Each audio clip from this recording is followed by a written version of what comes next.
Video देखने वाले सभी भाइयों को नमस्कार, सत श्री अकाल। आज हमारे साथ हैं पाशा पटेल जी, जो कि बैम्बू मिशन के जो चेयरमैन है। सारे इंडिया में बैम्बू मिशन का जो लेके निकले हुए हैं मिशन। और आज इनका आना हुआ गोद्दा यूनिवर्सिटी में एक बहुत अच्छा प्रोग्राम था एनवायरनमेंट के लेकर। और उसमें जो पराली प्रबंधन और एनवायरनमेंट का जो नुकसान हो रहा है उस पर बहुत अच्छे जो किसान आए थे उनको अवार्ड भी किया गया। वहाँ यूनिवर्सिटी के प्रोफेसर थे, तो पाशा पटेल जी ने उसको लीड किया सारे प्रोग्राम को। और यहाँ बेम्बू की भी बात हुई। हम आपको पहले भी कई बार, मैं और भाई राजवीर ने आपको वीडियोस के राही बताया है भी आने वाले समय में जो यहाँ बेम्बू का भी बहुत स्कोप है। तो आपको पहले तो जी नमस्कार और आपका धन्यवाद, आप पंजाब में आए, यहाँ पधारे। तो सर, ये जो बैम्बू मिशन है उसके बारे में हमारे दर्शकों को, पंजाब के लोगों को बताइए भी ये क्या है सर। बैम्बू मिशन बोल के मैं आपसे बात नहीं करूंगा जी। बांस की उपयोगिता फिलहाल क्या है जी, इस विषय पे अपन बात करेंगे। राइट। हमारा जो क्लाइमेट है वो क्लाइमेट में बहुत बड़े पैमाने पे बदला हुआ है जी। एक जमाना ऐसा था, नक्षत्र का नाम, नक्षत्र पे बारिश आती थी। नक्षत्र का नाम लेने के बाद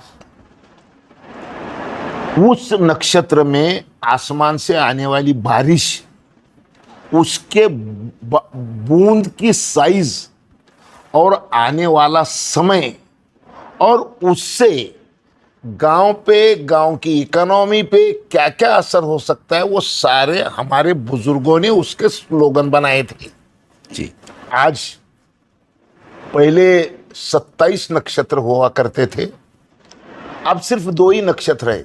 एक तो बादल फटना, नहीं तो अकाल। तो 27 नक्षत्रों की जगह 2 नक्षत्रों ने ली है।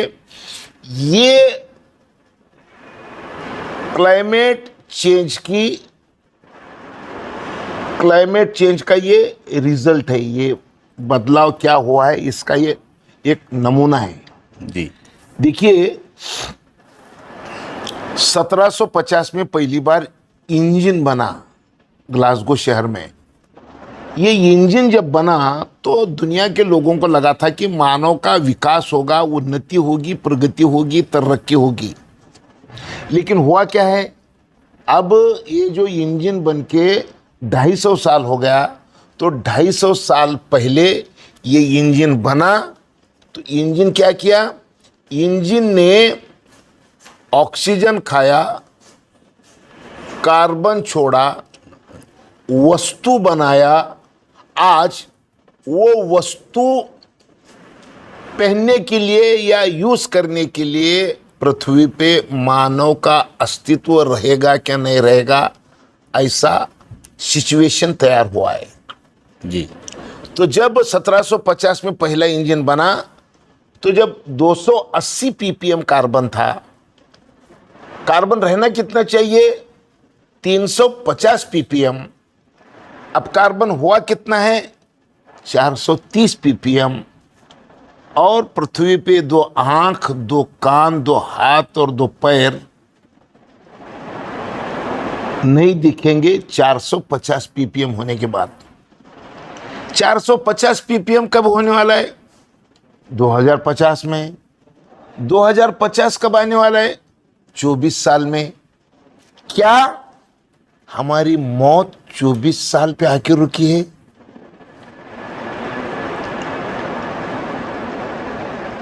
अब ये इंजन है ना, ये इंजन को वैसा ही रखना है, इसका काम बदलना है।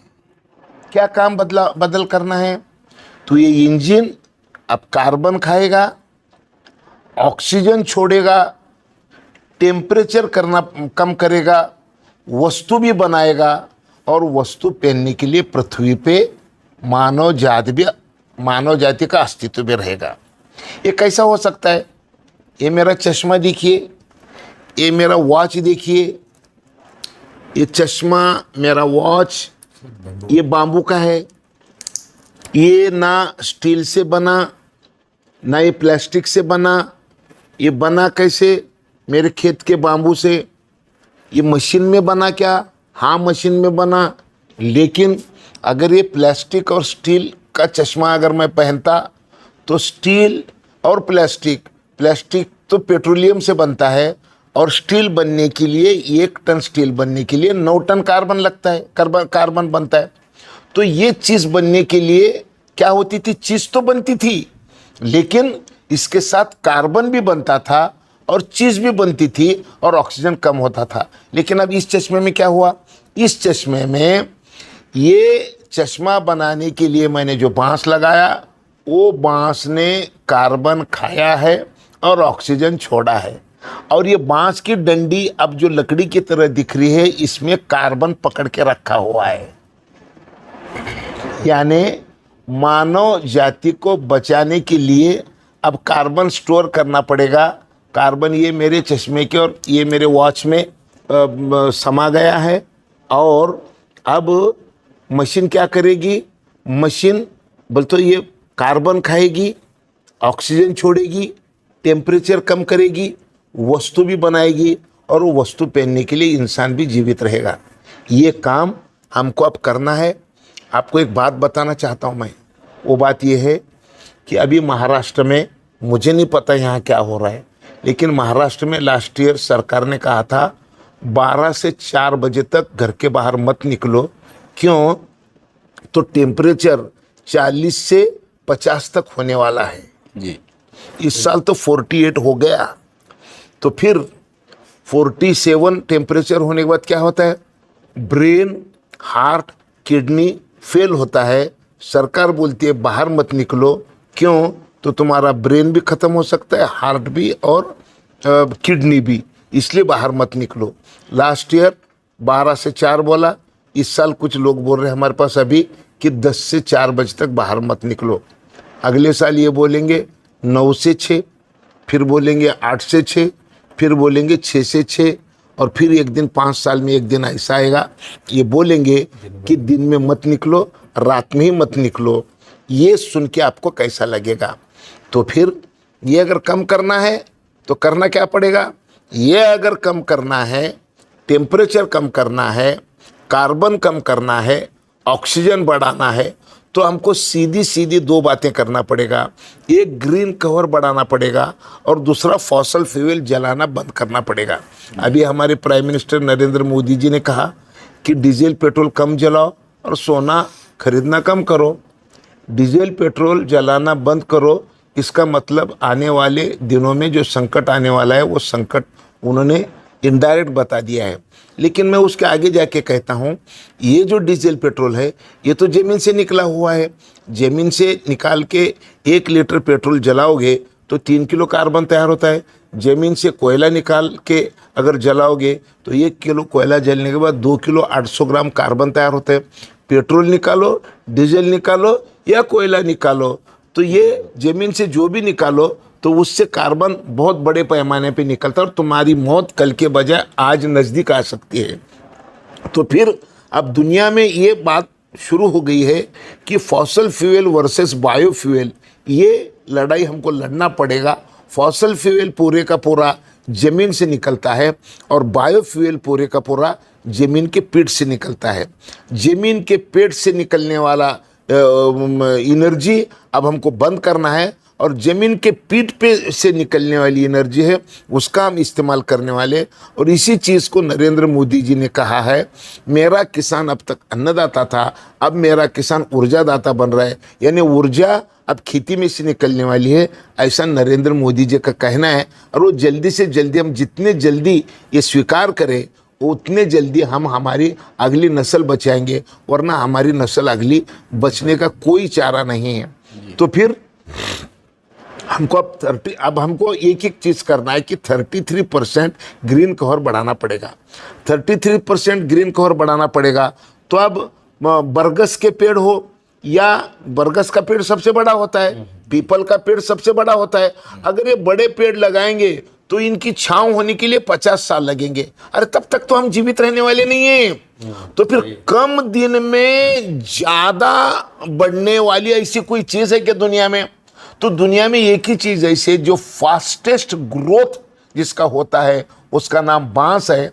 बांस कभी कभी दिन में 3-3 फीट बढ़ता है जी। तो बांस सबसे ज्यादा बढ़ने वाली चीज है। और 3 साल में 50 साल के बरगद का पेड़ जो काम करेगा वो 3 साल का बांस का पेड़ करेगा। इसलिए हमको बांस अगर लगाएंगे तो हम 33% ग्रीन कवर करने के लिए हमने आज अगर तय किया तो 5 साल में हम पूरे देश में ग्रीन कवर कर सकते हैं। इतना बड़ा ये काम होने वाला है। और ग्रीन कवर बढ़ाएंगे तो लोग बोलेंगे खाएंगे क्या?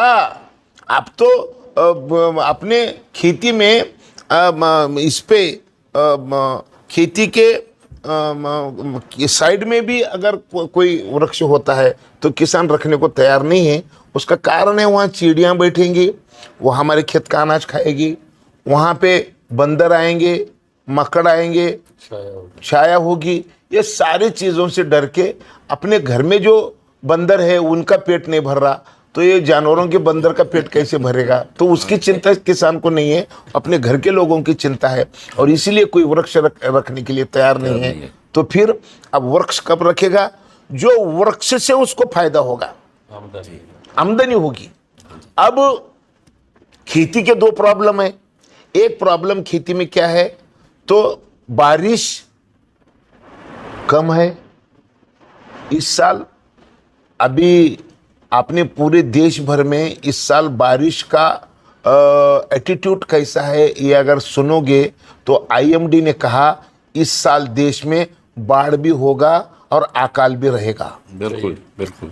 ऐसा कौन सा ऐसे कैसे भविष्य हो सकता है? बाढ़ भी है और अकाल भी है। ये सिर्फ क्लाइमेट चेंज का परिणाम है। कम दिन में ज्यादा बारिश आके जाने वाली है और कम दिन में बारिश आने से बाढ़ आएगी और कम दिन बारिश आने से अकाल पड़ेगा। यानी क्रॉप, खरीफ का भी क्रॉप नहीं आएगा, रबी का भी नहीं क्रॉप आएगा। ऐसी सिचुएशन हमारे देश में तैयार हो चुकी है। तो अब ये चीज़ अगर बदलनी है तो ये बदलने के लिए 2 ही चीज़ है। एक तो 33% ग्रीन कवर करना पड़ेगा और फॉसल फ्यूल जलाना बंद करना पड़ेगा और बायोफ्यूल की तरफ आना पड़ेगा। बांस ये सबसे ज़्यादा बढ़ने वाली चीज़ है। नंबर 1, ये 2-2, 3-3 फीट बढ़ता है, मैंने आपको पहले ही बताया। दूसरी बात ऐसा है कि एक आदमी को 280 किलो ऑक्सीजन लगता है। बांस का एक पेड़ 320 किलो ऑक्सीजन देता है। और सबसे बड़ी बात यह है कि दुनिया में जितने भी वृक्ष है इन सारे वृक्षों में अधिक 35% कार्बन खाने की क्षमता बांस में है। तो इसीलिए हमको बांस लगाना पड़ेगा। बांस से होगा क्या? तो बांस से 33% 3 साल में हम हमारा ग्रीन कवर बढ़ा सकते हैं और ये बाम्बू से हमारा पेट भी चलेगा। मैंने आपको 2 चीज़ें बताई थी। क्या?